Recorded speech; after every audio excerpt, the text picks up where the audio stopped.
ಇದು ಟೆಂಪಲ್ಸ್, ನಮಗಿರುವ ಇಲ್ಲಿ ದೇವಸ್ಥಾನಗಳಿದು. ಇಲ್ಲಿ ಸಿದ್ಧಿ ಬುದ್ಧಿ, ಬಲಗಡೆ ಸಿದ್ಧಿ ಎಡಗಡೆ ಬುದ್ಧಿ ಇರ್ತಾರೆ. ಈ ಸಿದ್ಧಿ ಬುದ್ಧಿಯ ಒಂದು ಆಶೀರ್ವಾದ, ಗಣಪತಿ ಸಿದ್ಧಿ ಬುದ್ಧಿಯ ನಮಗೂ ಒಂದಿಷ್ಟು ಬರಬೇಕು ಅಂತ ಅಂದ್ಕೊಂಡಾಗ ಅದಕ್ಕೊಂದು ಮುದ್ರೆ ಅಂತ ಕೂಡ ಬರುತ್ತೆ.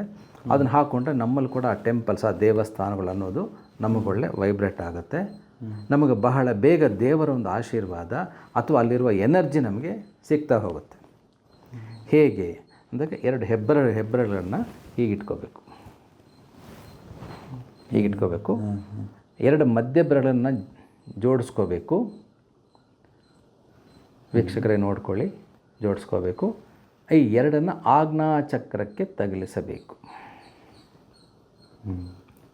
ತಗಲಿಸ್ಕೊಂಡು ಓಂ ಗಂ ಗಣಪತಯೇ ನಮಃ, ಓಂ ಗಂ ಗಣಪತಯೇ ನಮಃ, ಓಂ ಗಂ ಗಣಪತಯೇ ನಮಃ.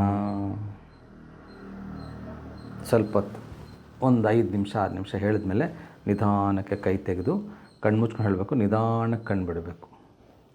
ಆಗಲೇ ಆ ಒಂದು ಫಸ್ಟ್ ಟೈಮೇ ನಮ್ಮಲ್ಲಿ ಒಂದು ಎನರ್ಜಿ ಕಾಣಿಸೋ, ಇಲ್ಲಿ ಏನೋ ಒಂದು ಶಕ್ತಿ ಬಂತು, ಜ್ಞಾನ ಹೆಚ್ಚಾಗುತ್ತೆ, ಆ ಒಂದು ಭಾವ ನಮ್ಮಲ್ಲಿ ಬಂದುಬಿಡುತ್ತೆ.